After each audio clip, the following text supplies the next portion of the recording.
Bien, rebonjour à tous. Nous continuons notre marathon.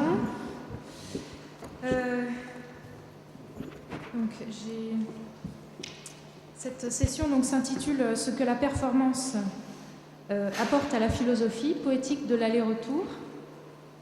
Je voudrais juste vous raconter que finalement l'idée de ce colloque a germé il y a 2 ans. Lors du colloque que j'avais organisé avec mon ami Dimitra Panopoulos à l'École normale supérieure de la rue d'Ulm, et qui portait sur le théâtre et la philosophie française contemporaine. Et puis, lors de ce colloque, j'y avais rencontré Lisa Karoubi, angliciste, qui est co-organisatrice de ce colloque et qui a fait une thèse sur Pinter et Lévinas.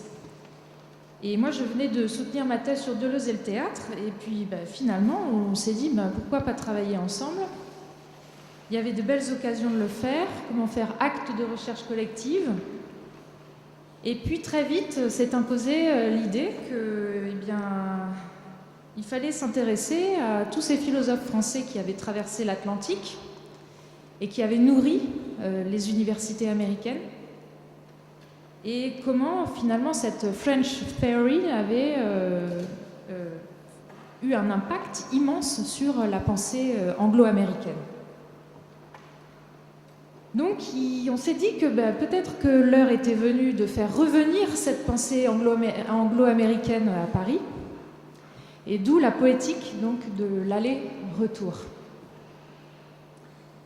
Et cet aller-retour théorique, il est vrai qu'on s'est aperçu que cet aller-retour se nouait autour de concepts dramatiques, théâtraux, performatifs, et que finalement le théâtre était au cœur, dans un cœur théorique qu'il convenait donc de questionner. Voilà, donc ce colloque a été prévu comme un vaste champ à défricher, à labourer, et pour commencer cet après-midi, pour poursuivre cet après-midi, j'aimerais donner la parole à des philosophes qui sont sensibles à la problématique théâtrale, afin de nous demander ensemble qu'est-ce que la performance apporte à la philosophie. Donc j'aimerais tout d'abord présenter David Zerbib, qui est à mes côtés. Donc David alors je retrouve ta présentation, c'est bête. Je suis. Je ne l'ai pas. Ah si, voilà. C'est pas mal, je suis. Oui, tu es. Déjà, tu es là. Tu es là. Non, tu es membre du laboratoire Culture, Esthétique et Philosophie de l'Art de l'Université de Paris 1. Tu enseignes la philosophie de l'art à la HEAD, Haute École d'Art et de Design de Genève. Et tu as publié récemment Performance Studies in Motion, International Perspective and Practices in the 21st Century, à Londres, chez Bloomsbury, collection, comment on dit ça, Methuen Drama, en 2014. Donc tu nous proposes une communication qui s'intitule « La scène originaire du rapport entre philosophie, théâtre et performance ». Donc je te laisse la parole. Merci Flore. Double merci en fait. Merci à toi et à Anna Street et à tous les organisateurs du colloque dont j'ai fait la connaissance là aujourd'hui, ce matin, pour leur invitation, mais aussi pour avoir organisé aussi ce colloque. Donc double remerciement, car c'est, je crois, un événement pour tous ceux qui, depuis un certain nombre d'années, s'intéressent à la question de la performance, sans jamais trouver finalement le cadre interdisciplinaire adapté pour vraiment échanger sur ces questions. Et je crois que là, il s'ouvre de manière assez pertinente autour justement de ces questions d'aller-retour et de paradoxes, d'échanges entre États-Unis et France, ce qui redouble à la fois la difficulté et l'intérêt de la chose. Alors, promettre de montrer la scène originaire du rapport entre théâtre, performance et philosophie peut paraître outrancier, surtout si l'on songe à ce que le terme de scène originaire ou scène primitive désigne Urszene en psychanalyse, en particulier chez Freud, qui nomme par là un spectacle inaugural, réel ou fantasmé, en l'occurrence bien souvent une scène de coït entre les parents, d'où découlerait ensuite la névrose infantile de, par exemple, pour ne citer qu'un exemple célèbre où ce concept apparaît chez Freud, l'homme au loup. La névrose infantile, donc, de l'homme au loup, célèbre cas. Alors, nous n'irons pas jusqu'à dire que le rapport de la philosophie et du théâtre constitue le traumatisme fondateur à l'origine de la problématique contemporaine de la performance, mais nous pouvons affirmer malgré tout que la performance constitue, non pas certes un trait névrotique, mais en tout cas un symptôme d'une confrontation à un rapport du théâtre et de la philosophie, autrement dit, entre d'un côté le lieu de corps situé et agissant, redoublant le réel, produisant des mondes aux yeux de tous, et de l'autre côté le domaine de la pensée se saisissant elle-même pour atteindre les fondements d'un langage de vérité. Parler de symptômes, c'est au fond rendre compte d'une tension et du maintien d'une tension problématique entre théâtre et philosophie contre l'idée qu'il irait de soi, à présent que la performance incarnée, qu'il irait de soi à présent, dans nos temps postmodernes, disons, que la performance incarnée, celle de la présence scénique, quelle que soit l'étendue de cette scène, celle du théâtre ou la scène étendue de la vie sociale ordinaire, et de l'autre côté, la performance symbolique du langage fusionnerait en un même mécanisme dit de performativité. Donc selon nous, loin de niveler le relief problématique du rapport entre théâtre et philosophie, la performance vient le relever en deux sens, à la fois dans un sens un peu topographique, c'est-à-dire que ça augmente d'un niveau, ça augmente d'un degré, mais aussi en un sens dialectique de la relève d'une négativité qui permet de dépasser l'opposition des termes, mais sans l'annuler dans une synthèse définitive, synthèse qui pourrait parfois apparaître dans certains termes de la pensée postmoderne.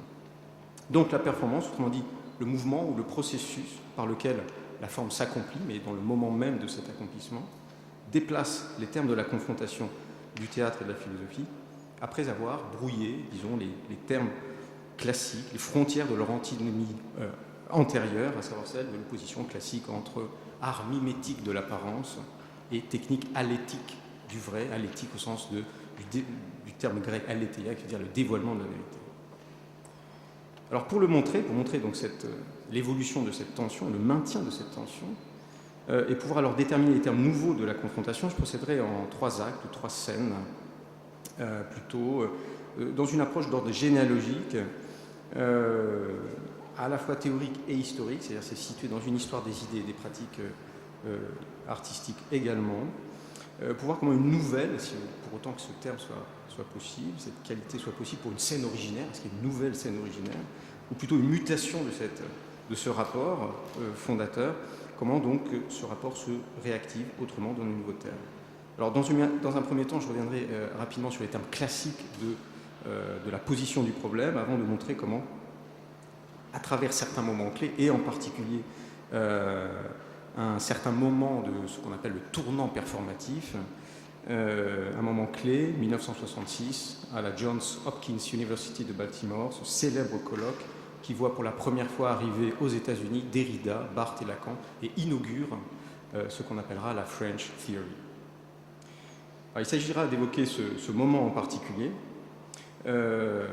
où, loin de fusionner, de donner les moyens de penser la fusion, finalement, l'abandon des vieilles oppositions entre théâtre et philosophie, on voit en fait se maintenir une tension et se maintenir une problématique mutante donc du rapport entre théâtre et philosophie. Alors, je mentionne simplement que certains arguments de ma présentation aujourd'hui reprennent certains points du texte que j'ai publié finalement dans cet ouvrage que tu parlais, que j'ai apporté de façon un peu low-tech, là encore, un objet, un livre en matériel pour vous présenter comme ça très, très simplement.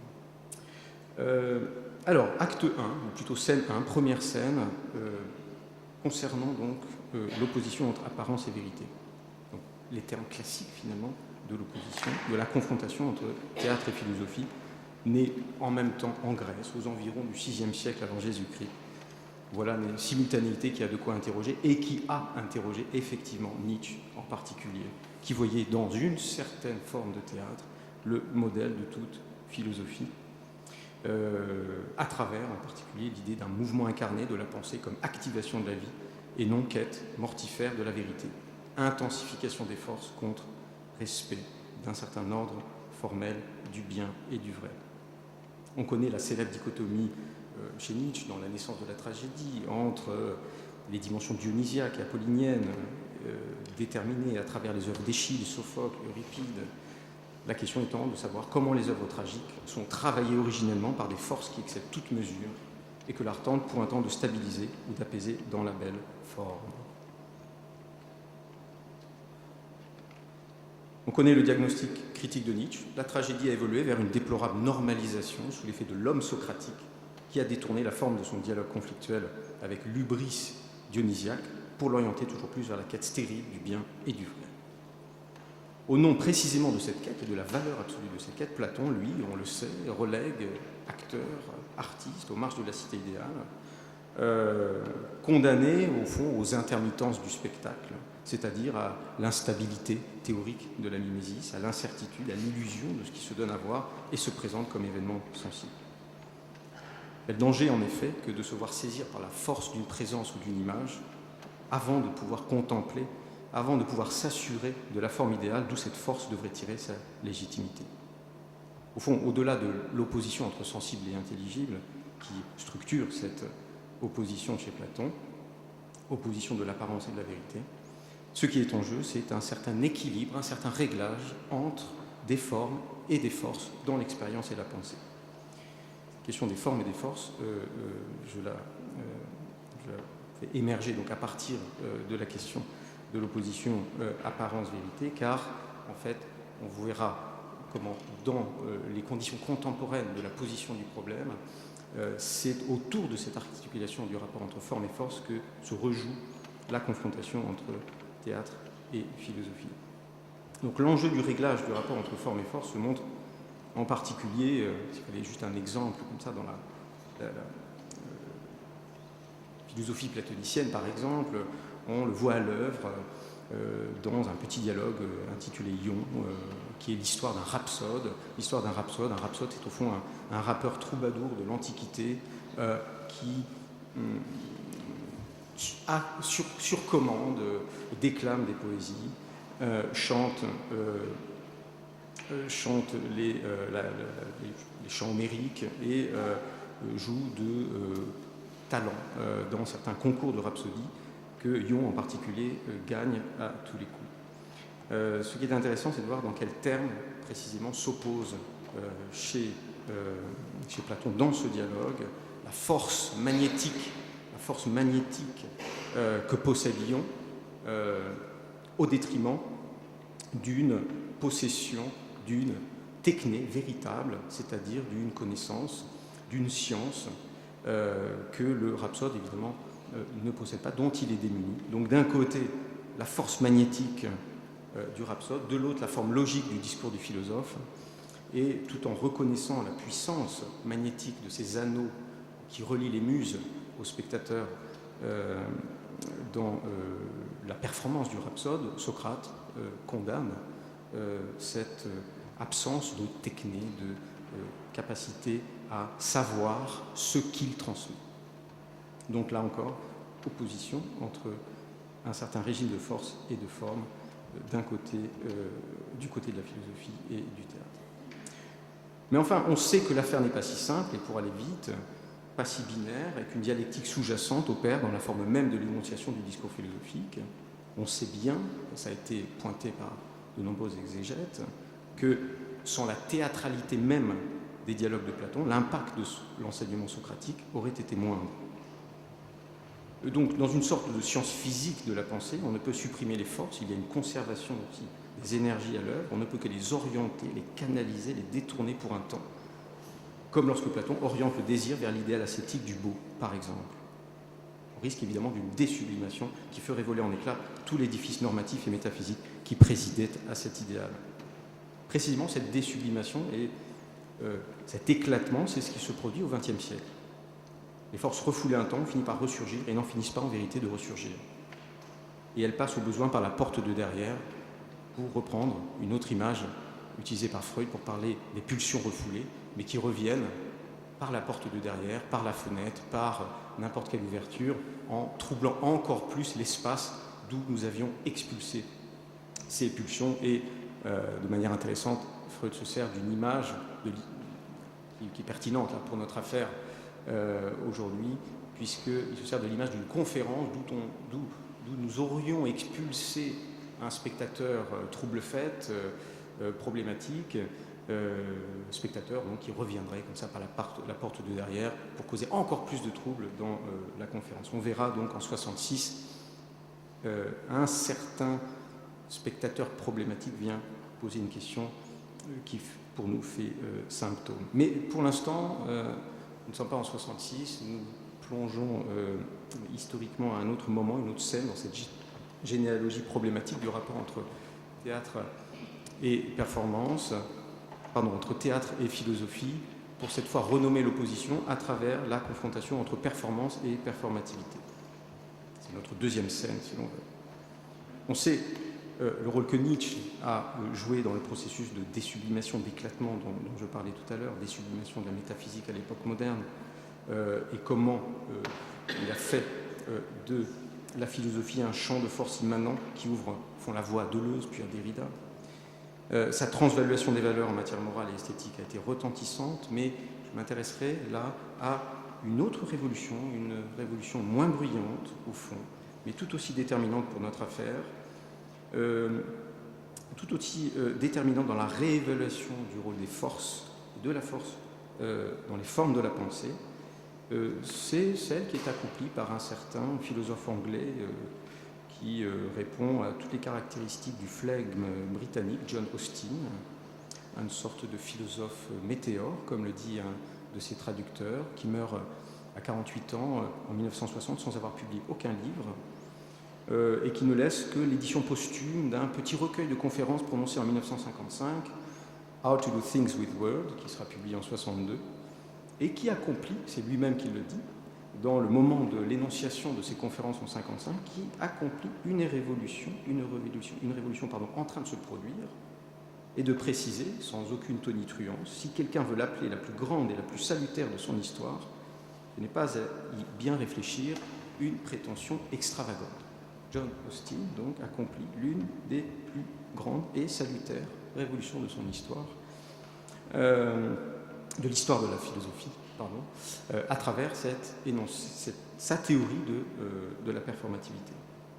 Alors, évidemment, dans ces lieux, la question est connue. Le performatif qualifie un acte de langage qui met en crise le critère de vérité et de fausseté, donc qui se produit par-delà le vrai et le faux. C'est un langage qui opère par-delà le vrai et le faux, par opposition aux propriétés constatives d'autres énoncés. Donc, le performatif possède indéniablement une puissance nietzschéenne, et à y réfléchir, ce langage agissant qui se joue du vrai et du faux, n'est-ce pas une définition possible du langage théâtral, la force illocutoire et perlocutoire qui devient dans la théorie du performatif d'Austin la véritable mesure du langage, la mesure de l'effet du discours. Ces forces ne sont-elles pas en train de faire du monde une scène de théâtre, comme l'aurait dit Shakespeare?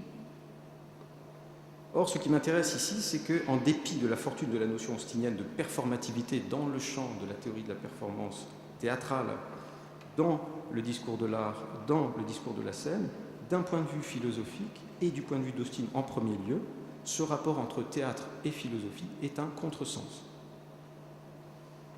En effet, Austin considère que l'art, et l'art théâtral en particulier, introduit des usages parasitaires du langage, la performativité ne pouvant être avérée que dans des circonstances ordinaires. Il exclut donc de sa théorie la parole performative qui serait formulée, dit-il, sur scène par un acteur ou introduite dans un poème. En art, donc, la performativité serait creuse ou vide, car non employée sérieusement. Austin n'en revient pas pour autant à une différence classique entre réalité et fiction. Le statut particulier de l'art dans les usages du langage repose plutôt ici sur le maintien d'une discontinuité entre l'art et les circonstances ordinaires, ou le sérieux en vertu de certaines conventions et non en vertu de principes métaphysiques. Donc, nous avons effectivement un changement de paradigme, mais dans ce changement, au cœur du performative term, si l'on veut, l'opposition, la confrontation entre théâtre et philosophie continue d'opérer. Donc, question parasitaire que celle de la performance, au sein même du performative term. Et on découvre donc qu'il existe une circonstance performative que la théorie de la performativité considère originellement comme source d'infection, cause de dysfonctionnement et d'indétermination pragmatique, à savoir la performance artistique en général et théâtrale en particulier. On comprend en effet que l'art oblige à repenser les critères de l'efficacité du langage au-delà des conventions du langage ordinaire. On pourrait dire en termes austiniens que la force perlocutoire des énoncés, autrement dit la mesure des effets qu'ils produisent par le fait d'être énoncés, tient dans leur capacité à suspendre les conditions sociales et conventionnelles du sens, rendant possible leur transformation ponctuelle ou pérenne. Donc, la performance apparaît bien dans la philosophie du langage d'Austin comme symptôme d'un problème rémanent dans la confrontation du théâtre et de la philosophie au cœur même du performative term. Je voudrais maintenant observer une autre scène qui se tient quelques années après la publication des conférences d'Austin, donc publication en 1962, un autre moment philosophique du tournant performatif qui nous aide à préciser les termes renouvelés et paradoxaux de la tension entre théâtre et philosophie. C'est ma troisième scène que j'intitulerai « Le rendez-vous manqué de Baltimore ». Nous sommes donc en 1966, du 18 au 21 octobre 1966 exactement, à la Johns Hopkins University de Baltimore. Donc ce moment où, pour la première fois, les voix de la French Thought se font entendre aux États-Unis, dans une université américaine, et n'en finiront pas, en fait, de résonner pour participer à la production de cette pensée postmoderne, pensée post-structuraliste qui a animé pendant des décennies et qui continue de travailler les départements de littérature, notamment aux États-Unis, mais bien d'autres secteurs académiques également. Donc Jacques Derrida, Roland Barthes et Jacques Lacan sont réunis, certains d'ailleurs pour la première fois ensemble, certains de ces trois noms, réunis autour du thème « Les langages de la critique et les sciences humaines ». Alors ce qui m'intéresse dans les actes de ce colloque sont deux phénomènes en particulier, sur lesquels je reviens à l'instant. Premièrement, c'est la radicalité de l'intervention de Jacques Derrida qui engage des opérations post-structuralistes, même si elles ne sont pas encore nommées telles à ce moment, à travers sa conception d'un signe jouant un jeu libre à l'égard des formes censées stabiliser les processus de signification. Donc c'est le Derrida qui lance le jeu de la performance du signe, de la supplémentarité du signe sur le signifié. Deuxième phénomène, la présence symptomatique d'une question dans ce jeu, la question du théâtre, et qui est posée, qui ajoute au caractère significatif pour moi de ce moment et de ce détail finalement, puisqu'il s'agit d'une réalité périphérique, en marge des interventions, dans la salle. Question du théâtre qui est posée de façon répétitive par un jeune directeur de compagnie qui deviendra plus tard l'un des fondateurs des Performance Studies, à savoir Richard Schechner. Alors, dans ce grand moment d'explosion théorique, comme chez Derrida, des forces dionysiaques sont appelées explicitement à déstabiliser l'ordre sémantique formel du langage, en montrant que le signifiant est en excès sur le sens. Au moment donc de ces coups de théâtre philosophiques, au moment où le philosophe rend le langage à un jeu ouvert, dont plus aucun sens prédéterminé ne viendrait garantir la direction, invoquant dans ce mouvement des forces sensibles irrépressibles, qui renverraient précisément à ces théories nietzschéennes et qui font référence à Nietzsche explicitement, à ce moment, donc paradoxalement, le théâtre se voit à nouveau congédié. Le titre, en effet, Structure, Sign and Play in the Discourse of the Human Sciences, la conférence de Derrida reste, au fil des années, la plus commentée de ses interventions de 1966. Derrida est venu annoncer aux États-Unis un événement. C'est une dramaturgie, on pourrait écrire la dramaturgie de ce qui se passe dans cette arrivée de la French Theory et de la déconstruction aux États-Unis. Il est venu annoncer un événement, rien moins que l'ébranlement de la métaphysique occidentale. Il l'explique en ces termes. Ébranlement survenu à la suite des assauts répétés de Nietzsche, Freud et Heidegger. Mais l'annonce porte un nouveau coup, en un point qui semblait pourtant devoir stabiliser la pensée et fixer dans les sciences humaines, grâce au structuralisme, et en particulier de Lévi-Strauss, stabiliser dans des grilles d'analyse nouvelles le rapport de signification et le rapport de l'homme au monde. Ce que Derrida constate, c'est que le centre philosophique de la structure se disloque. Le structuralisme, dit-il, et je passe l'argumentation ici de Derrida, nous n'avons pas le temps de rentrer dans le détail, mais le structuralisme déconstruit le centre à partir duquel la structure est pensée. Il déconstruit les fondements métaphysiques sur lesquels il se base, comme par exemple la différence entre nature et culture, qui, à travers l'analyse que fait Derrida du tabou de l'inceste, ne tient pas. Le tabou de l'inceste, il est, en tant qu'universel, il relève du naturel, mais en tant que norme, il relève du culturel. Donc cette distinction qui architecture la structure fait que l'architecture, précisément, se disloque, puisque la prohibition de l'inceste relève à la fois de la nature et de la culture. Comment pourrait-elle donc déterminer et fonder le fonctionnement de la structure? C'est ce processus de déconstruction interne de la structure qui sera nommé par le mouvement de pensée post-structuraliste. Ensuite, la grande affaire, c'est cette question de la supplémentarité du signe, qui fait que le sens est toujours différé, disséminé, à venir, mais sans aucune garantie. Le structuralisme de Lévi-Strauss découvre, dit Derrida, un manque et en conçoit un jeu mélancolique, tentant tristement d'inspirer un nouvel humanisme. Donc c'est la dernière tentative pour sauver l'humanisme, explique Derrida. Il lui oppose, dans une affirmation nietzschéenne, au-delà de l'homme et de l'humanisme, je cite, l'affirmation joyeuse du jeu du monde et de l'innocence du devenir, l'affirmation d'un monde de signes sans faute, sans vérité, sans origine, offert à une interprétation active. Cette activation du signe, sa mise en mouvement dans un jeu libre, est à inscrire dans une polarité entre forme et force, thématisée par l'auteur 3 ans auparavant dans un texte intitulé « Force et signification », texte dans lequel il critique le formalisme structuralisme en matière de critique littéraire. C'est dans ce texte notamment qu'il évoque une notion qui nous intéresse ici, c'est le préformisme. Il critique le préformisme, l'idée que le sens est préformé dans la structure. À lire l'intervention de Derrida, on ne peut que noter qu'un nouveau paradigme vient ici dans ce mouvement du performative turn, nommer une alternative à ce préformisme. Comment l'appeler sinon un performisme? Un performisme, c'est-à-dire que, pour revenir à la définition que nous donnions tout à l'heure de la performance, c'est l'idée de laisser agir les forces au sein des formes et ne déterminer le mouvement des formes qu'à partir de l'immanence des forces qui les travaillent et dans le moment de ce travail, dans l'événement de ce travail.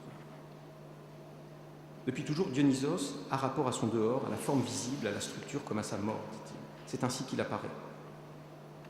C'est un point important car Derrida rejoue d'une certaine manière l'articulation de la forme et des forces qu'on trouvait chez Nietzsche, et il prévient contre le risque d'une énergétique de la force pure et informe. Donc ça, c'est un argument important car c'est aussi au nom de cette critique de l'énergétique de la force pure et informe que Derrida conduit une critique notamment du théâtre d'Artaud en expliquant qu'au fond ce théâtre est impossible. Ce théâtre est impossible, ce théâtre se réinscrit, le théâtre de la cruauté n'est pas possible puisque s'affirmant, il ne fait que reconduire les termes de la représentation tragique, puisque annonçant la clôture de la représentation, Artaud, selon Derrida, ne fait que réinscrire le théâtre dans la tragédie de la fin de la représentation. Mais c'est encore une tragédie, et donc c'est encore de la représentation. Donc on n'en sort pas. C'est une manière, là encore, de congédier l'idée d'un théâtre de la performance. Mais néanmoins, la question, ce qui m'intéresse, c'est que la question se pose, et la question est insistante. Et c'est Richard Schechner qui en est le porte-voix. C'est la question du théâtre que pose donc Richard Schechner, qui en 1966 n'est pas encore le directeur du célèbre Performance Group, qui produira en 1969 cette sublime reprise des Bacchantes d'Euripide, Dionysos in 69. Pour l'instant, il est le directeur d'une autre troupe, le New Orleans Group, et il est sur le point de publier en 1967 les 6 Axioms on Environmental Theatre, donc les 6 axiomes sur le théâtre environnemental, inspirés de certaines théories d'Alan Capro. Il se trouve donc à Baltimore en 1966, à l'université Johns Hopkins, et interroge Barthes, Lacan et d'autres intervenants du colloque. Il dit à Barthes, il interpelle Barthes et lui dit « Le théâtre a été saisi par l'Église au Moyen-Âge, et puis autour de la Renaissance, il s'en est émancipé.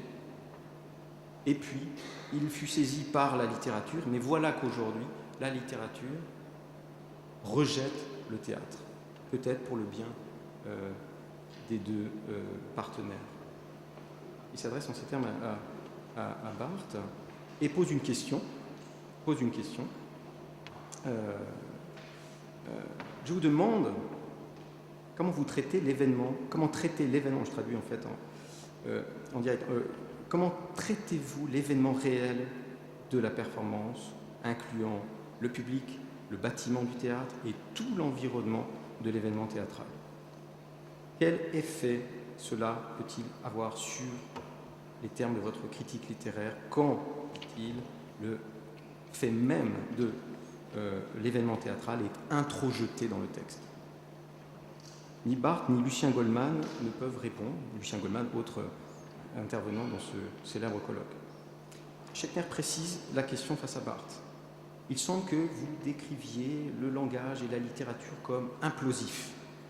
En d'autres mots, tourné vers ses propres lois et expliqué par ses propres lois, alors que le théâtre est un langage explosif.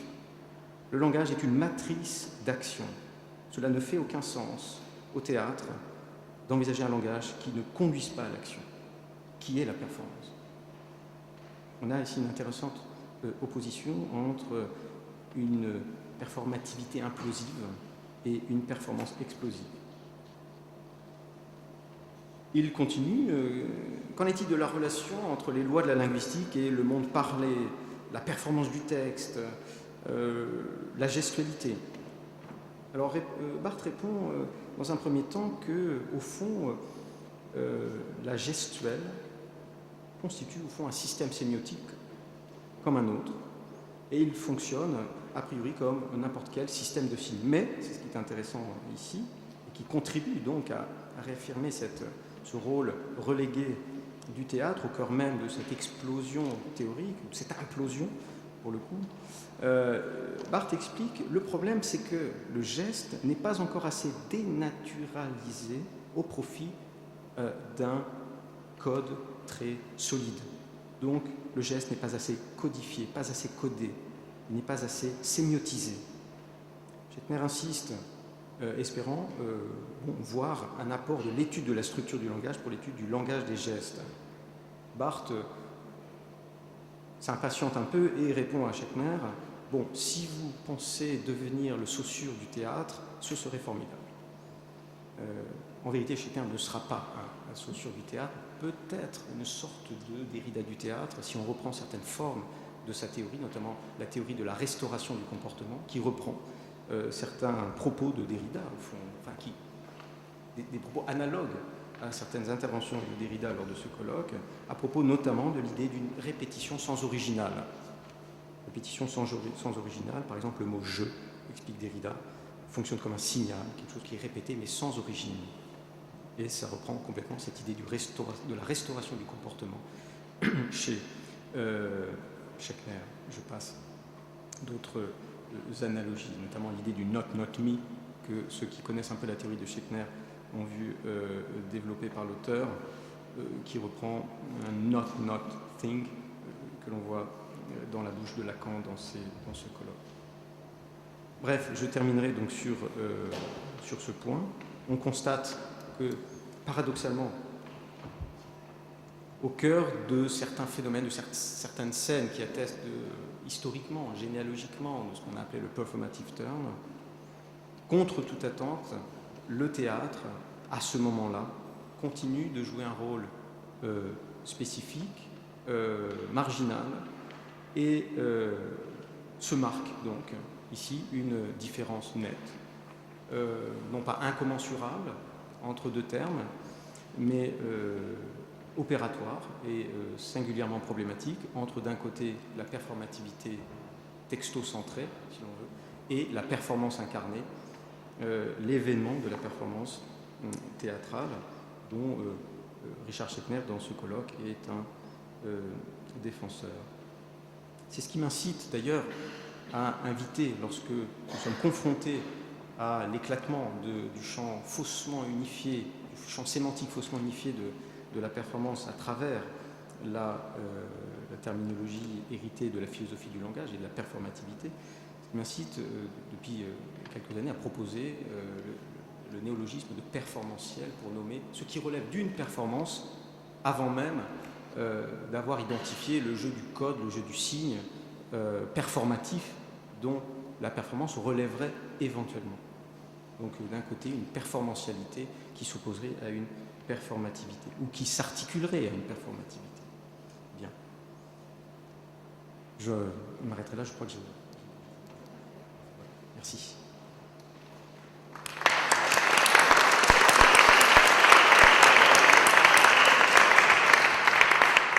Je te remercie beaucoup, David. On va directement passer à la seconde intervention, puis on prendra un temps pour les questions ensuite. Donc, je voudrais présenter Jean-Christophe Godard. J'ai pas besoin de mon papier, je crois. Bon, alors Jean-Christophe est professeur de philosophie allemande et française à l'Université du Mirail à Toulouse. Est-ce que je dis tout est... Non, alors, bon, tu as créé le Master international Erasmus Mundus Europhilosophie, et ça c'est important parce que il y a des étudiants de ce programme-là, Erasmus Mundus, dans cette salle. Et Jean-Christophe et ces étudiants-là présenteront tout à l'heure, ce soir, à 20h15, un documentaire, un film sur une philo-performance qu'ils ont travaillé et filmé pendant cette année-là. Donc ça sera, j'en profite pour vous dire donc, que cette philo-performance sera à 20h15 à l'Institut finlandais, qui se trouve juste à côté de la Sorbonne, rue des Écoles. Voilà. Donc, tu es... Voilà. Donc, Jean-Christophe, tu as beaucoup parlé de Fichte à une époque, et puis, depuis quelques années, tu parles de Deleuze, et puis là, tu en viens à parler de performance. Et tu nous proposes donc communication qui s'appelle Performer l'antinarcisse. Comment on prononce Rick Bakhtsa, Descartes, ou l'Indien habillé en sénateur d'Empire. Donc je te laisse nous expliquer ce qui est ce Rick Bakhtsa, Descartes. À la fin, si tu veux, on a le droit de faire des effets de dramatisation. Merci beaucoup pour l'invitation. Et puis, juste une petite remarque pour dire que le travail qui a été mené et l'intérêt que j'ai moi-même pour ces questions doit beaucoup à ton apport, à ta bienveillance. Tu rapproches ton micro, je crois. Oui. Alors, je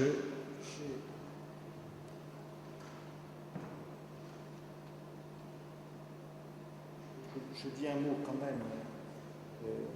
André Vaglias est un artiste brésilien qui est donc l'auteur de l'image que je vais diffuser et commenter. Si je sais faire démarrer ça, voilà. Ok. Donc, à la toute fin d'Addict, Avital Ronell écrit une esthétique transcendantale de la chose à manger sous la forme d'un dialogue entre Heidegger, Jünger, Derrida, Duras, etc. Accompagné de brèves notations scénographiques relatives à des installations qui sont autant de décors. Si le scénario n'est pas celui d'une performance, il aurait fallu que tout cela puisse être en personne sur scène. Il n'est toutefois pas sans intérêt pour introduire à ce que la performance met en jeu du philosophique. Admettons tout d'abord qu'il n'y a bien d'esthétique transcendantale que de la chose à manger. Kant n'a-t-il pas entrepris la critique de la raison pure et précisément choisi de l'ouvrir par une esthétique transcendantale parce qu'il redoutait qu'en adoptant le panpsychisme leibnizien, contraire aux conditions spatio-temporelles de l'expérience sensible, on avale des monades dans son café. N'a-t-il pas écrit, et si mal écrit, la critique de la raison pure pour prévenir le risque qu'une femme enceinte accouche d'un monstre après avoir lu les rêves de Swedenborg, pour que la critique de la raison pure, un texte proprement incomestible et totalement inoffensif, sans influence, prévienne que par l'ingestion d'un texte, un enfant djinn, habicu, un enfant radicalement autre, qui comme Swedenborg entretiendrait un commerce avec le monde des esprits, soit substitué à l'enfant humain qu'elle porte en elle.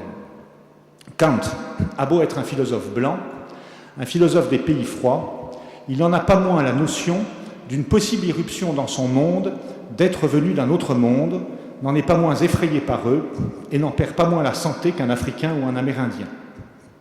Il ne sait pas moins qu'un Yoruba ou qu'un Indien Yanomami que de telles effractions du surnaturel dans l'univers des hommes se produisent le plus souvent à notre insu par l'ingestion de substances psychotropes, un café, des paroles, un texte, un pain de seigle infecté d'alcaloïdes toxiques. Son urgence n'est de fonder la possibilité des jugements synthétiques a priori que pour que cela ne puisse plus arriver, ni à lui, ni aux autres. Ou du moins, qu'un tel désordre ne se produise plus qu'à l'intérieur d'un seul et même monde, en conséquence d'une sorte de dérèglement, de déraillement, ou d'un mauvais usage des conditions de l'expérience normale. Jamais comme l'effet d'une rencontre entre deux mondes inassimilables et pourtant frères. Son intention est d'abord prophylactique. Incidemment, la critique invente la totalité de la psychiatrie occidentale moderne. L'esthétique transcendantale est donc bien de la chose à manger, c'est-à-dire de toute substance matérielle qui s'ingère, s'inhale, pénètre le corps pour y engendrer une transformation psychique. Par quoi manger veut tout aussi bien dire boire, fumer, aspirer que baiser. Au sens où baiser, comme seuls peut-être le savent les Brésiliens de l'avoir appris des peuples de la forêt et d'en avoir fait le mot d'ordre de leur modernisme, est un acte anthropophage, puisqu'on ne baise jamais qu'avec des êtres fantastiques, des étrangers, des êtres d'une autre espèce, dont la dévoration jouissive, charnelle et perspectiviste, au sens leibnizien et amérindien du terme, c'est-à-dire au sens où le point de vue de l'autre, son humanité fantastique, pour moi inhumaine, est dans le corps et ne peut être adopté que matériellement, en ingérant le corps. Ce que rapporté aux conditions transcendantales et prophylactiques de l'humanité exclusivement blanche s'entend, la doctrine du droit kantienne comprend comme une transgression, une infraction, une perversion ou une bizarrerie. Une anthropophagie dont l'auteur de la première esthétique transcendantale n'a à vrai dire plus même idée, puisque comme Hans Staden, le colon allemand incomestible prisonnier des Tupinamba, il en vient expressément à confondre le cannibalisme sexuel avec une entredévoration animale et l'entredévoration animale avec l'entredévoration de deux êtres d'une même espèce.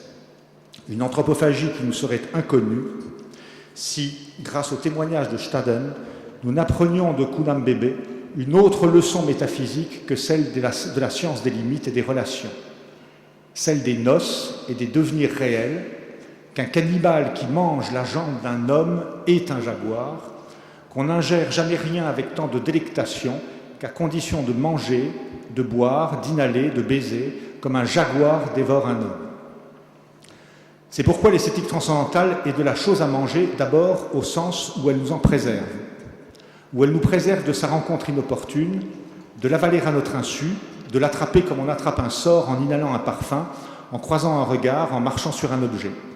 À l'usage transcendant et mortel des psychotropes absorbés accidentellement, elle substitue l'usage immanent des drogues. Au pain des ardents, pain maudit et ergolinique, elle substitue le buvard d'acide. À l'anthropophagie sexuelle, l'incorporation narcissique de l'objet du désir.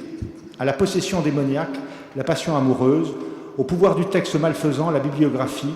Aux substances psychotropes avalées par inadvertance dans le café, la pharmacologie. À l'action intrusive des morts, le point interne du deuil. Aux fumées toxiques, les vapeurs mélancoliques. Littéralement xénophobe et toxicomane, l'esthétique transcendantale protège, par l'ingestion addictive de drogue, de toute effraction du monde humain par des entités étrangères. Pas étonnant alors que les personnages de la pièce philosophique d'Avital Ronel, Heidegger, Derrida, Jünger, Duras, Freud, etc., bref, tous ces post-kantiens, passent leur temps à échanger sur leurs addictions intellectuelles, à se refiler des narcotiques plus ou moins théoriques, et ivres d'eux-mêmes, à s'alcooliser réciproquement d'allusions, de références et de citations livresques. Aucun diable tibétain ne viendra plus perturber le colloque amical de ces personnages bibliques, leur mutuelle compréhension, leur mutuelle reconnaissance, solidement fondée sur la dématérialisation et l'intériorisation de l'altérité terrifiante, dont il pourrait bien encore parler comme d'une figure culturelle, littéraire, théoriquement stimulante, mais qui ne se présente plus physiquement et spirituellement sur scène. N'engendre pas par lui seul, par le seul pouvoir du geste et de la voix, la scène, ici réduite à une simple installation, ou faire dialoguer dans la langue commune que ne parlent pas les enfants autistes, des êtres notoirement intelligents, dont les propos inintelligibles aux analphabètes sont clairement intelligibles, à qui, ayant appris à articuler les voyelles aux consonnes, à lier la chair à l'os, auraient lu tous les livres et s'en trouveraient renseignés. Pas de risque qu'une femme enceinte accouche d'un enfant à bicu. Pas de risque non plus que qui que ce soit accouche sur scène de quoi que ce soit, de qui que ce soit. Le xénophobe toxicomane ne manque pas bien sûr de gesticuler, spéculativement et parfois même nerveusement, sur le domaine, le champ, le territoire disciplinaire, thématique, etc., où il monte son installation et dans les limites de son installation. Mais le geste est perdu, au sens où guerrerer veut tout aussi bien dire jouer un rôle, montrer, faire voir, que faire, porter en soi et enfanter. Car dans le geste, s'il est réellement geste, geste théâtral pur, ou si l'on préfère performance, la monstration et la production, le jeu et la génération forment un seul et même acte. Dans la mesure où toute sa pensée est suspendue à cette terreur panique du monde invisible des esprits et à cette esthétique transcendantale de la chose à manger, qui constitue sa seule et faible défense contre l'effroi suscité par l'intrusion d'une autre humanité, d'une fraternité radicalement exotique, d'une fraternité d'une autre espèce, le philosophe transcendantal peut bien être réaliste ou matérialiste plutôt qu'idéaliste, cela ne change rien à l'affaire. Il est de toute façon insuffisamment idéiste. Il ne l'est pas au point où l'est par exemple Valentine de Saint-Point, au point où l'est Jeanne Bergson, la fille sourde et muette de l'académicien, étrangère à la pensée de son père, conquise par la danse métaphorique de la femme futuriste, qui, dans un enveloppement de lumière et de parfum, identifie matériellement l'acte à la pensée, confère au mouvement du corps la nécessité propre qui leur revient d'être une pensée immédiatement en action. Le penseur transcendantal, quant à lui, a beau écrire et parler, donner ici et là des entretiens dans plusieurs langues, s'épuiser à écrire et à parler, il ne fait pas le début de ce que fait chacun de ces pas de danse de Valentine que Jeanne saisit photographiquement dans ses aquarelles. Photographiquement, c'est-à-dire non pas par une décomposition intellectuelle du mouvement, inadéquate à l'expérience métaphysique du temps réel et créateur, comme le pense Henri, mais par la fixation instantanée de la synthèse simultanée que seule opère une métaphysique en acte, précipitée, concentrée, avec une invraisemblable, une insupportable intensité en un seul acte. Comme la totalité du théâtre grec peut être synthétisée en une seule phrase, incompréhensible, criée en courant d'un bord à l'autre de la scène. À cette couture violente de la culture et de la vie, le philosophe de l'esthétique transcendantale ne peut consentir.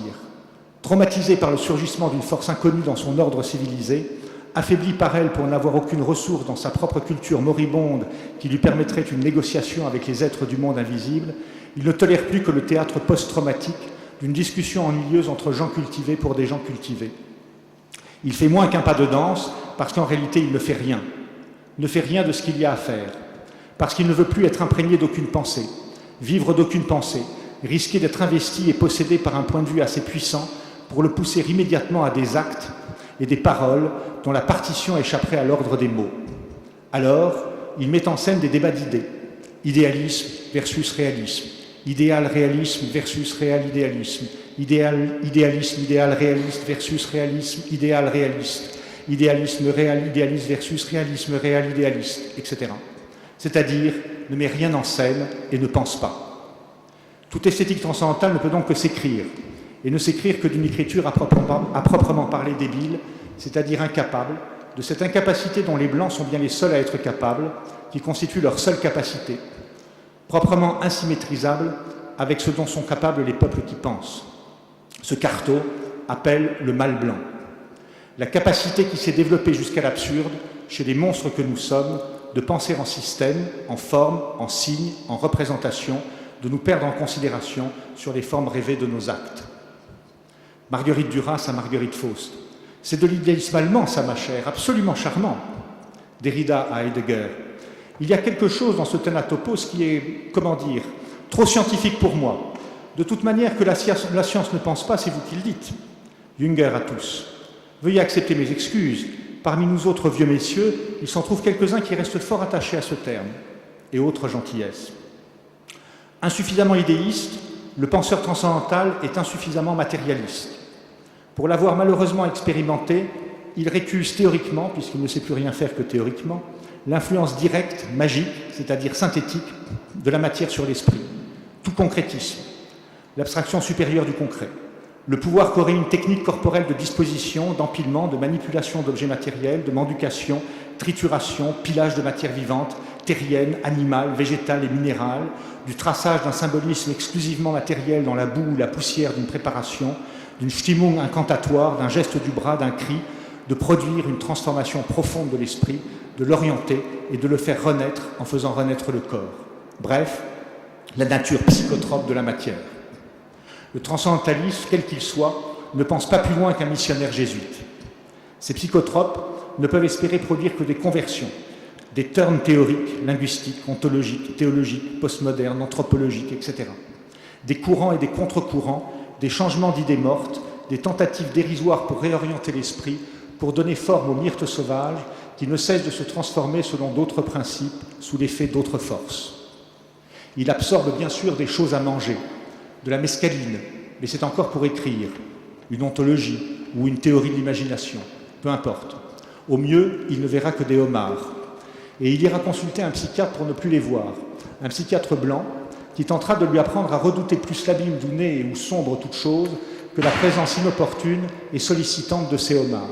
En aucun cas, il pensera à les nourrir, car la chose à manger, la mescaline qu'il ingère, n'est que pour lui, ne nourrit que lui, son identité xénophobe. Peu importe que son ingestion le détruise comme sujet. En l'accouplant comme le héros tragique hölderlinien au chaos de cette destruction, elle est avant tout le moyen d'une expérience éminemment subjective.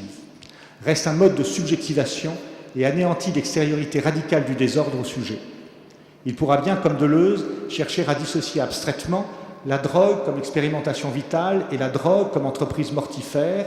Il aura beau lieu de s'agacer de ce que le flux destructeur que comporte l'expérimentation vitale se rabatte sur lui-même et fasse foirer l'expérimentation, que les drogués fassent chier le monde en répandant leur contagion, tant qu'il continuera de concevoir l'expérimentation comme une tentative qui vous saisit et vous ouvre des connexions, et non comme la réponse à une requête de l'invisible qui sollicite pour lui-même votre destruction et votre action, l'expérimentation vitale tournera toujours en entreprise suicidaire. David Kopenawa, le chaman Yanomami de la chute du ciel, ce chef-d'œuvre de contre-anthropologie que nous devons à Bruce Albert, n'a pas été initié à la poudre de Yakoana parce que, comme Castaneda, il aurait rencontré à un arrêt de bus un vieil Indien disposé à l'accompagner dans sa tentative d'expérimentation vitale. Il n'a jamais rien tenté par lui-même pour lui-même. Il n'est initié que parce qu'il a d'abord été un enfant différent, au sommeil agité, visité la nuit par les images terrifiantes des esprits Xapiri. Parce qu'il a rêvé d'autre chose que de lui-même, fait des rêves réellement non oedipiens. Et s'il inhale ou boit maintenant la poudre de Yakoana, en mourant d'elle pour continuer de rêver, ce n'est pas afin de nourrir une expérience subjective de connexion élargie, mais pour nourrir ses esprits. La chose à manger nourrit d'autres bouches que la sienne. Si le flux destructeur de la poudre psychotrope ne se rabat pas sur soi, c'est parce qu'il tue le chaman d'un coup, réellement et non métaphoriquement. Au lieu de le tenir dans une couveuse de la mort, en suspens entre la vie et la mort, dans une addiction létale où il ne cesserait consciemment d'exister et de disparaître. Une station qui constitue la figure maîtresse de l'être européen. La mort par la poudre n'est pas un risque à prendre pour tenter une expérimentation, elle est l'unique moyen, l'acte même, par lequel les Xapiri peuvent être nourris d'elle et peut-être restaurer la force dont ils ont besoin pour guérir les hommes, soutenir le ciel et combattre les fumées épidémiques des Blancs qui viennent détruire la forêt, la grippe, la malaria et toutes les marchandises qu'ils trimballent avec eux, les objets et les idées à revendre, avec lesquels, comme tous les drogués avides d'expérimentation vitale, ils font chier le monde en répandant leurs peurs xénophobes. Parce qu'il est décidément difficile aux Blancs de réfréner leur désir de tirer bénéfice de leur conquête coloniale, il est vrai, comme l'écrit Fanon, qu'ils leur doivent tout ce qu'ils ont, il leur arrive de se demander quelle autre métaphysique, entièrement inédite, la pensée sauvage pourrait bien leur apporter pour une nouvelle renaissance philosophique, qui cette fois ne se ferait pas sur le dos des peuples, mais grâce à ce que ceux-ci ont pu sauver de la violence des Européens, qui cherchent ainsi à teinter leur vieil uniforme colonial d'une nouvelle couleur de bois de braise, dans l'espoir de donner d'eux-mêmes une meilleure image que celle dans laquelle ils ne sont malheureusement que trop facilement reconnaissables. Ce narcissisme qui les pousse à chercher dans une pensée exclusivement en actes xénophiles de nouveaux outils exclusivement conceptuels pour de nouvelles expériences xénophobes et addictives, est du point de vue théâtral et du point de vue philosophique catastrophique. Du point de vue théâtral autant que du point de vue philosophique. Parce que la philosophie ne s'est instituée comme savoir purement conceptuel que contre le théâtre, contre l'action et la scène, qu'elle a ruiné par faiblesse, asthénie, incapacité à recevoir de l'étranger, qu'elle veut bien seulement recevoir, la nécessité d'une action matérielle à accomplir sans délai sur l'injonction de l'invisible. Indissociable aussi parce que seul le théâtre pur est philosophique, dans les termes qui mobilisent ici notre attention, parce que seule la performance est philosophique. Ou encore parce que philosophique est un adjectif qui ne s'applique pas à la philosophie, mais au théâtre. Pas une phrase, pas un mot de la préface au théâtre et son double, écrite par Antonin Artaud, au retour de la Sierra Tarahumara, à laquelle il ne faille souscrire. Dans le même temps où Lévi-Strauss, le futur académicien des quais de Seine, récolte au Brésil la matière ethnologique à informer par le logos occidental et reste imperméable à la leçon décoloniale et tupinamba des modernistes brésiliens, Artaud assène une vérité anti-académique. Le totémisme est acteur et fait pour des acteurs. L'anthropologue peut bien lui faire les honneurs de l'académie, l'inviter à prendre place à la table, forcément kantienne et transcendantale des ontologies mondiales, le philosophe lui accorder l'hospitalité de son système de pensée, exclusivement verbal et universaliste, l'Indien se fout de l'hospitalité des Blancs. Il a depuis longtemps appris à se méfier de leur générosité, et si, comme le fait Kopenawa, il leur livre quelque chose de sa pensée, c'est uniquement dans l'espoir que, devenus conscients du péril qu'ils encourent eux-mêmes à force de détruire la forêt, les Blancs la quitteront un jour définitivement pour lui permettre d'en recouvrir le libre usage, qui est de pouvoir continuer de rêver par l'ingestion d'une poudre d'écorce d'arbre, de faire grâce à elle danser et chanter les images de ses esprits, et d'assister à leur ballet aussi beau qu'effrayant et cruel, afin d'apprendre d'eux leur manière de danser aussi diverse que leur chant. Ce que ne peut aucun de nos systèmes de pensée, tous âprement débattus, parfois au prix de grandes vexations, mais qui n'ont jamais affecté aucune vie, sauf à obliger de jeunes hommes et de jeunes femmes à rester immobiles et silencieux des heures entières à les étudier penchés sur des livres. Oui, c'est plus long. Je termine. Je conclus. Je conclus. Sinon, on te pose des questions. Ouais, ou en donnant simplement. Je laisse tomber ça et je termine là. Parce qu'on aimerait bien te poser des questions, alors c'est pour ça que tu nous laisses du temps. Tu coupes là? Oui, je conclus juste. Enfin, je conclus pas. Je suis désolé. J'ajoute juste une seule, un seul élément à cette réflexion, qui est un élément qui se trouve dans le livre de Kopenawa et Bruce Albert, et qui est tout à fait intéressant sur le fait que, les Indiens attendaient, parce qu'ils anticipaient effectivement l'existence des Blancs de l'autre côté de l'océan, etc. Ils attendaient des étrangers. Et ce que dit Kopenawa, c'est que nous ne sommes pas de vrais étrangers. Et pourquoi ne sommes-nous pas de vrais étrangers? Précisément parce que nous ne savons pas communiquer des relations à des étrangers qu'ils ne connaissent pas. C'est-à-dire parce que nous avons perdu précisément ce contact avec d'autres esprits Xapiri, qui ont été appris par leurs esprits, et ils sont profondément déçus du fait que précisément ils n'ont rien à apprendre, puisqu'ils ont oublié tout commerce et la possibilité de tout commerce avec leurs étrangers. Donc voilà pourquoi nous ne sommes pas de vrais étrangers. Voilà. Bon, bref, merci beaucoup, Jean-Christophe.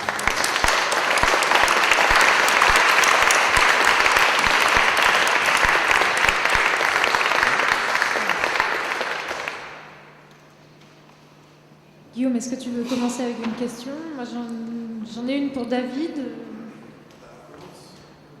Rikbatsa, parce que j'ai pas... Ah oui, alors.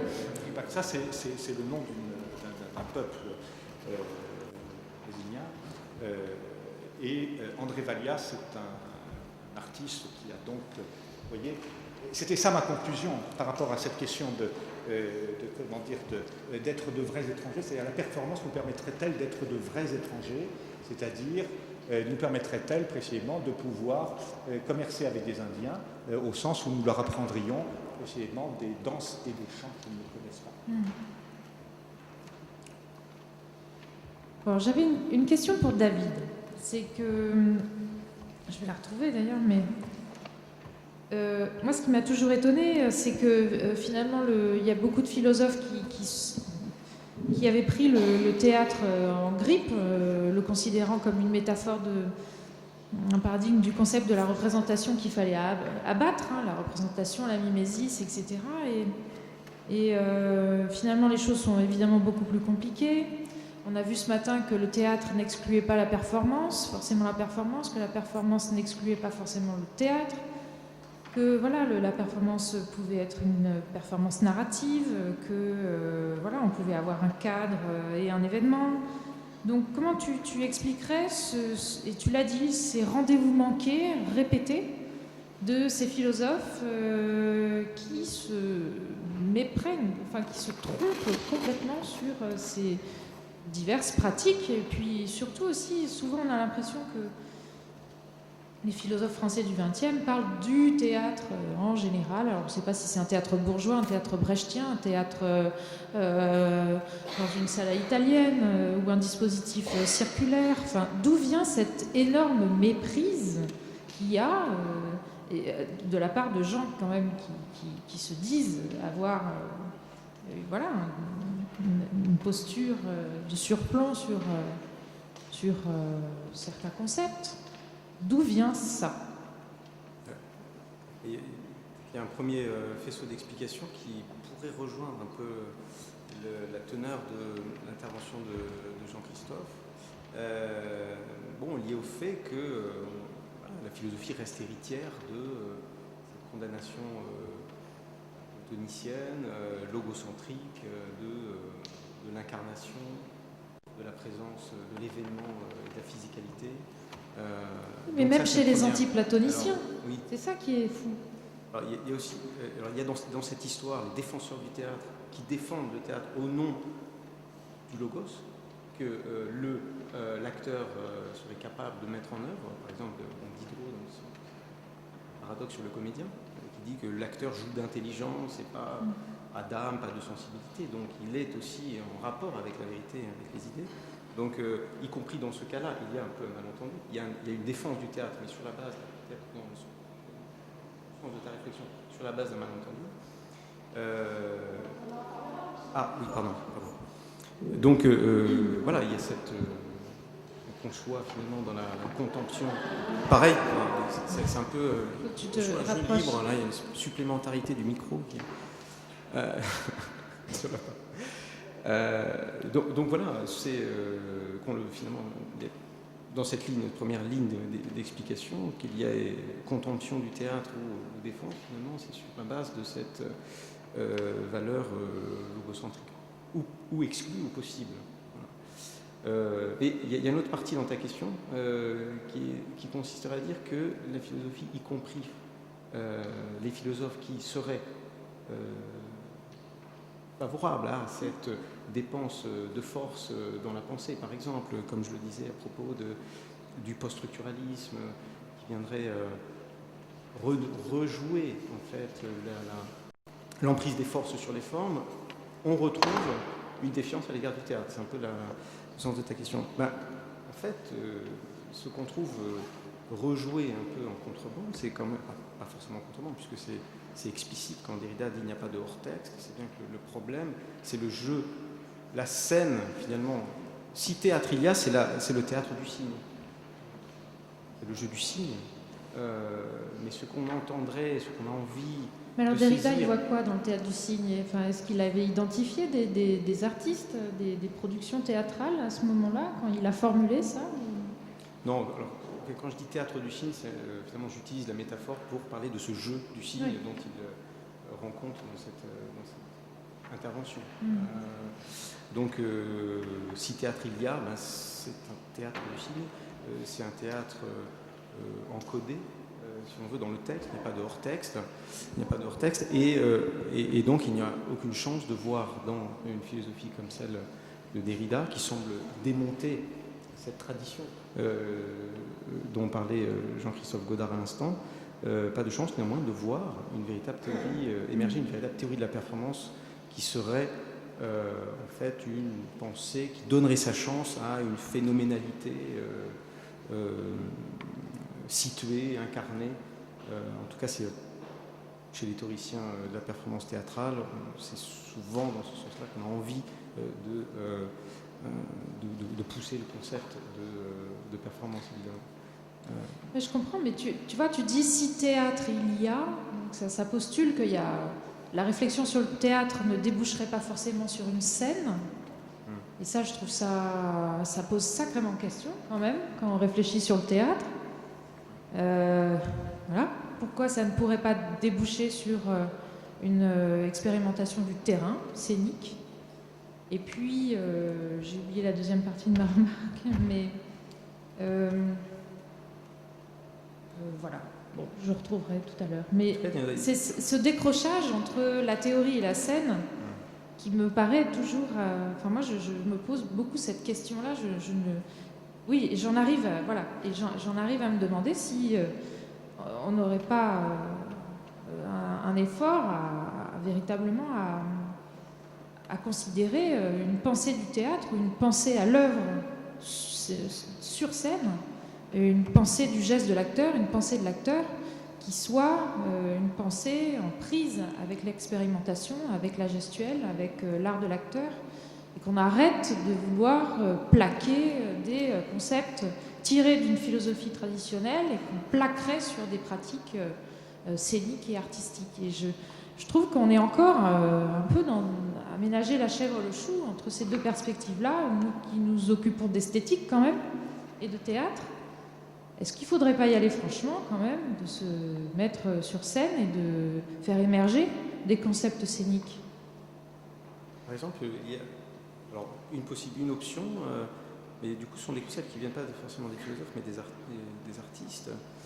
Dans le colloque, le même colloque, là je reviens aux actes de ce colloque de 66, Charles Moradze pose une question à Derrida, il dit: mais est-ce qu'on n'assiste pas à présent à la possibilité d'émergence de ce qu'on pourrait appeler une grammaire des événements? Une grammaire des événements, c'est-à-dire pas une grammaire linguistique, mais une grammaire qui jouerait sur la phénoménalité de ce qui nous arrive, y compris sur scène. Et donc il s'agirait de composer les événements. Derrida dit, bon, je ne vois pas ce que ce serait la grammaire des événements. Il n'a pas envie de rentrer sur ce terrain. On comprend les stratégies philosophiques qui sont à l'œuvre à ce moment-là. La cible, c'est la question de la structure, et il ne s'agit pas d'en appeler à une espèce de théâtre de la présence et à une espèce de phénoménologie de la présence. Derrida a réglé son compte à cette question avec ses réflexions sur Artaud, donc c'est pas le problème. Mais ce qui est intéressant dans l'idée de grammaire des événements, c'est qu'on la retrouve théorisée par Alan Capro, par exemple.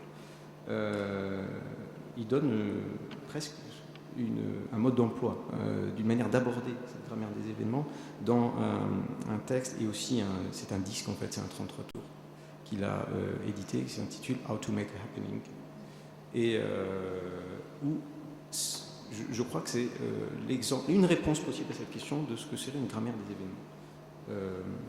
J'ai plus exactement tous les termes de son mode d'emploi, comment faire un happening, mais il s'agit précisément de jouer entre des codes, des cadres d'expérimentation qui sont déterminés de façon syntaxique. On pourrait dire, bon, ben là, oui, il y a une espèce de phénomène de grammatisation, mais l'intérêt de ce processus d'inscription, c'est de faire ensuite déborder quelque chose de ces cadres. Et il explique que l'enjeu, c'est de manifester la force de l'art sans ses marquages. Et on doit commencer par cadrer les choses, pour qu'ensuite un débordement, un excès advienne. Donc là, il me semble qu'il y a une dialectique intéressante qui pourrait aller dans la direction un peu de ton souhait théorique, si on peut parler ainsi. Merci. Guillaume ? Oui, je veux bien. Bonsoir, bonjour. Je sais que Flore m'avait gentiment proposé de faire une petite animation musicale, comme ça, au milieu de la session. Mais comme le temps file, je ne sais pas, enfin si, j'aurais une question à vous adresser à tous les deux, mais en fait, de cette manière, Flore vient déjà de la poser. Et c'est une question très naïve, mais qui touche exactement, je crois, au point que voulait soulever Flore. Est-ce que vous pourriez nous donner quelques indications scéniques, l'un et l'autre, de la façon dont vous metteriez en scène le texte que vous venez de présenter là? Alors évidemment, c'est une question formulée en termes de boutade, mais elle touche exactement à ce point-là. Bon. Et alors, je ne sais pas si en réalité si ça serait plus facile dans un cas que dans l'autre. En pensant à cette question un peu bête comme ça, je me disais, ah bah oui, le texte de Jean-Christophe, évidemment, tout de suite, ça donne. Mais en fait, c'est pas sûr que ça soit si simple. En tout cas, ce que je remarque, c'est que on a affaire à deux... Je pense à deux niveaux de discours sur le rapport philosophie-théâtre. Et d'une certaine manière, David, la façon dont tu as terminé ton intervention, très intéressante, enfin très éclairante, sur l'opposition entre un textualocentrisme et une interrogation sur un excentrisme par rapport à la textualité comme matière dans laquelle la philosophie, effectivement, a ce rapport narcissique, toxicomane, dit Jean-Christophe, bon, absolument narcissique, oui, bon, et spéculaire, disons. Tu as fini sur cette alternative-là, et à la fin de ton intervention, la question que je me suis posée, mais c'est est-ce que la déconstruction peut nous permettre vraiment de trouver les points d'altérité effectifs, agissants, on va dire, pour faire bouger ce rapport complètement, encore une fois, narcissique à la philosophie, qui empêche, c'est pas une question de bonne volonté, mais qui empêche d'envisager la scénographie, l'activation scénique de nos pragmatiques intellectuelles, de nos concepts, y compris éventuellement de nos pratiques d'écriture.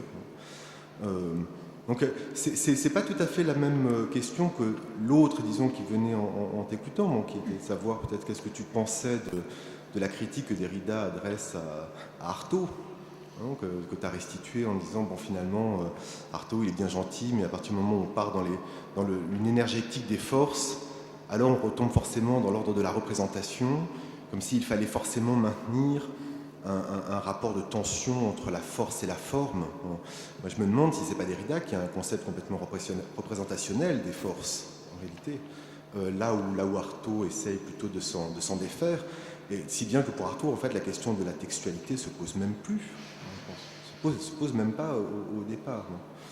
Et donc voilà, je me demande si enfin, d'une certaine manière, la proposition de Jean-Christophe, qui a aussi sa forme hyperbolique, bon, et pas une façon justement de sortir de quelque chose d'aporétique dans l'approche de Derrida. Évidemment, alors en se plaçant tout de suite à un tout autre niveau, parce que si on commence à réfléchir tout de suite en termes de signes, de force, on est déjà à un niveau de métadiscours en quelque sorte par rapport au discours philosophique éventuel sur le théâtre. Non.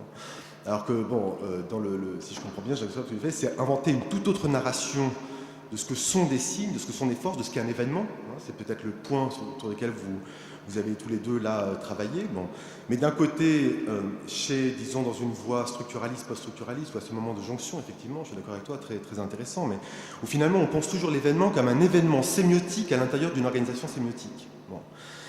Bon, la narration de Jean-Christophe cherche à dégager un événement traumatique qui ne peut même pas être mis en récit sous la forme d'un signe. Et qui, alors, effectivement, à partir duquel on peut penser quelque chose comme une métamorphose, et pas simplement une déconstruction d'une forme. Ouais, mais tant bien de se changer, de s'altérer, pas simplement de trouver un point d'altérité, mais de s'altérer à partir de quelque chose. Peut-être la performance, c'est ça. Comment se transformer, effectivement, en quelque chose. Bon, pardon, c'est des questions très impressionnistes et comme ça, mais c'est plus une réaction à chaud, à la fois sur vos deux interventions et le dialogue, et en même temps la division très claire entre les deux approches, pas votre discours, mais dans l'objet dont vous parliez l'un et l'autre.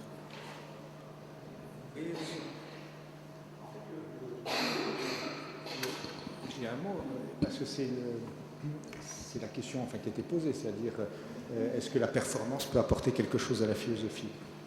Je n'ai pas lu jusqu'au bout, mais ma réponse, elle était négative, c'est-à-dire ça apporte rien.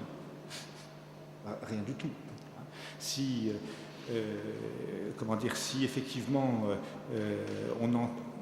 on entend encore, enfin je veux dire par philosophie, une pratique est une pratique effectivement purement textuelle, purement spéculative, systématique, etc. Ça n'apportera rien du tout.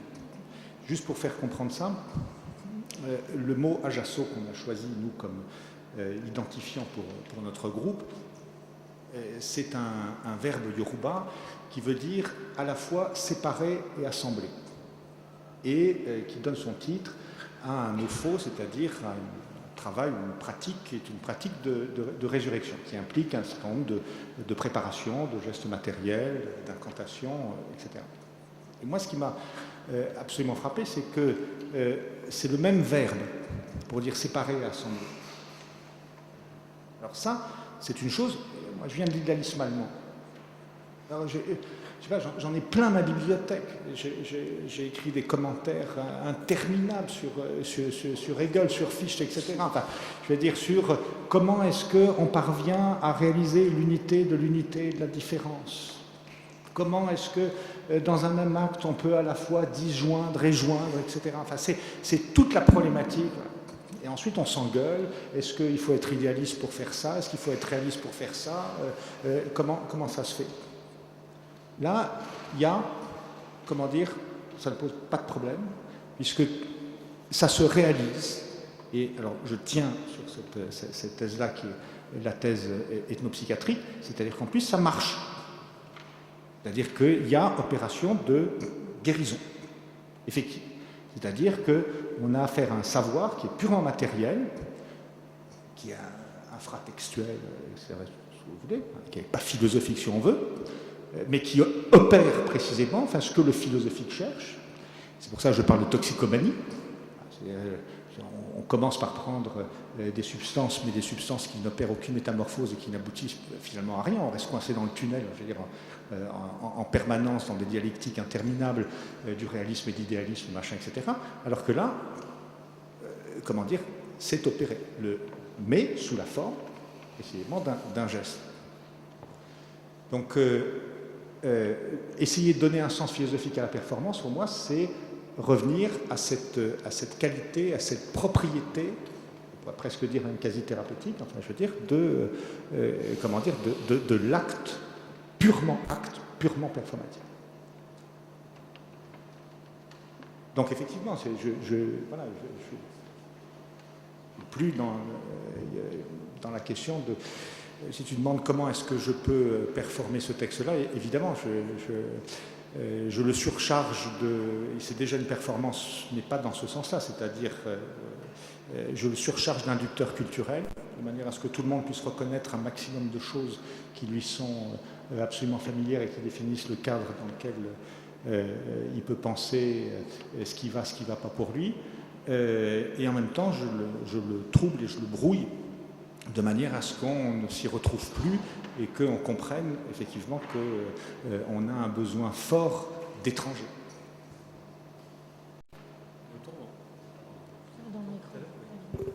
Nous écoutons dans une diatribe anti-philosophique finalement.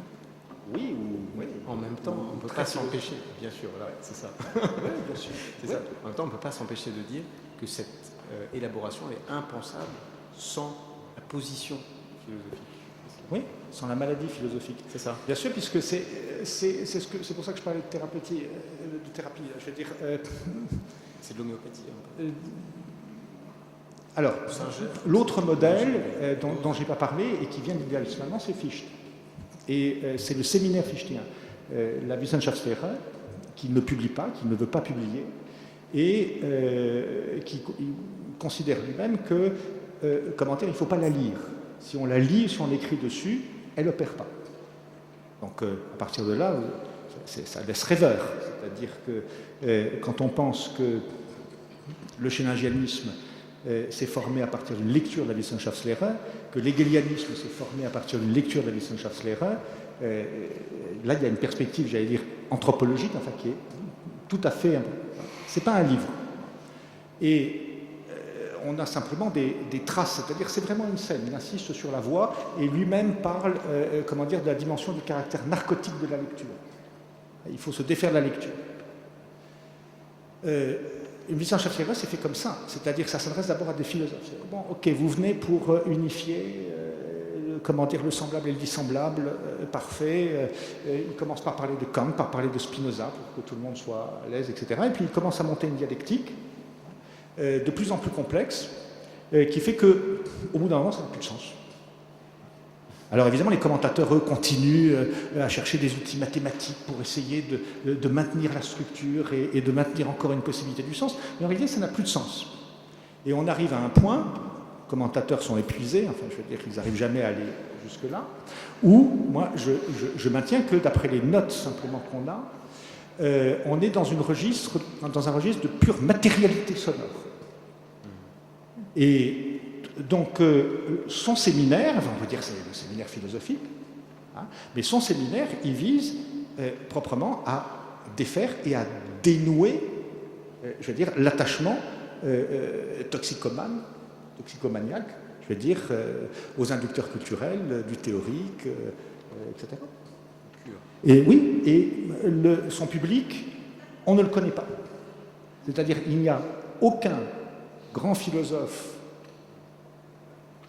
reconnu par l'Académie qui, comment dire, ait assisté à son séminaire à proprement parler, qui en est...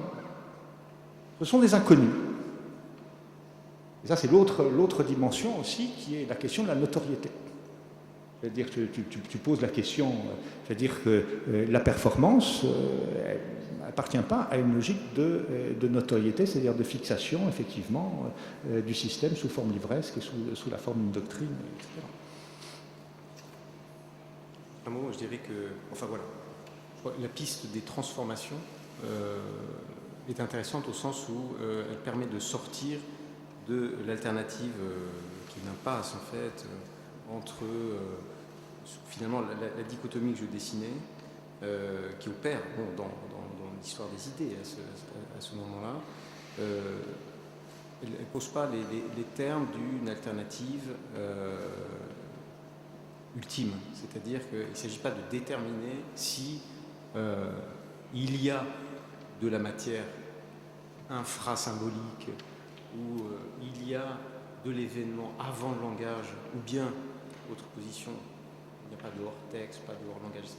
Finalement, ça c'est une option qui est une impasse, je crois. Si la performance peut nous aider en termes philosophiques et dans le champ sans doute de la pratique aussi, c'est plutôt de considérer qu'il n'y a rien, parce que finalement quand on est dans cette alternative, c'est-à-dire qu'on est encore à défendre des substances, qu'il y a des corps, des signes qui existent en substance. Mais à partir du moment où on prend en compte véritablement cette alternative plus fondamentale entre performance et substance, et se considère finalement les corps existent en performance et l'esprit est aussi en performance, si finalement on situe tout sur un même plan événementiel immanent, alors on passe sans problématique et dans un ordre d'idées sans doute qui rejoint aussi ce que disait Jean-Christophe Godard dans son alternative en fait au système philosophique classique. On passe à un système, un continuum de transformation qui noue nécessairement le corps et l'esprit sans que le problème de l'alternative substantielle se pose. Et c'est peut-être dans ce sens-là qu'on peut penser un rôle de la performance pour la philosophie. On peut le dire en bois et en Bon, on va devoir laisser cet amphi Richelieu. Glaïna, tu voulais poser une question? Il faut que tu viennes la poser au micro là pour qu'on t'entende. Ici. Voilà, une dernière question, puis ensuite, donc on va laisser l'amphi Richelieu pour la séance plénière de John Mackenzie, où David Zerbib va être discutant. Alors, Blérina, on attend ta question. Alors, j'avais une question pour Jean-Christophe. J'ai réfléchi à cette question en entendant la remarque et le commentaire que Guillaume a fait sur les deux présentations. Dans ton texte, il y avait deux références très importantes. Il y avait la métaphysique cannibale de Castro, donc écrire un livre sur l'impossibilité d'écrire l'anti-narcisse, et après le deuxième exemple qui était la vie bienheureuse de Fichte. il y avait aussi ce commentaire de Guillaume et après ta réaction sur l'infratextualité de l'expérience traumatique, etc. Et moi, je me posais la question, comment peut-on réfléchir sur une nouvelle textualité à partir de cette impossibilité ou à partir de cette expérience infratextuelle. Donc écrire peut-être un livre sur un livre qu'on ne peut pas écrire, donc écrire un livre indicatif, ça peut engendrer parfois un livre trop indicatif, saturé, très chargé, donc écrire un texte qui explose, donc un texte explosif. Je ne dis pas que c'est la seule textualité, oui, possible, mais c'est un peu ton style, votre style d'écriture. Et je me pose la question, comment peut-on réfléchir sur la textualité dans cette expérience et dans cette logique d'écriture? Il faut être très vite en deux mots, je suppose. Oui. Oui. De toute manière, je pense que ça, je ne vois pas comment on peut faire autrement que d'avoir deux régimes en fait d'écriture. Là, j'écris ça parce que Flore me demande de communiquer quelque chose. Donc voilà. Ok. Donc ça, c'est effectivement un texte indicatif, mais c'est pas le texte d'une performance. Par contre, ce qui a été dit là sur l'idée, d'un texte en transformation, on a même déjà commencé à en parler. Ça me va très très bien. Ça serait quelque chose comme ça. Et ensuite, comment effectivement ce texte en transformation permanente, lui-même, il passe à travers des lumières, des sons, etc.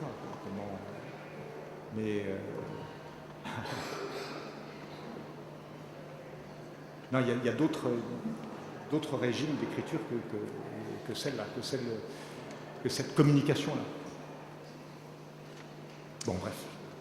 Bon, donc si vous voulez prolonger ces réflexions, je vous donne rendez-vous donc ce soir à 20h15 à l'Institut finlandais.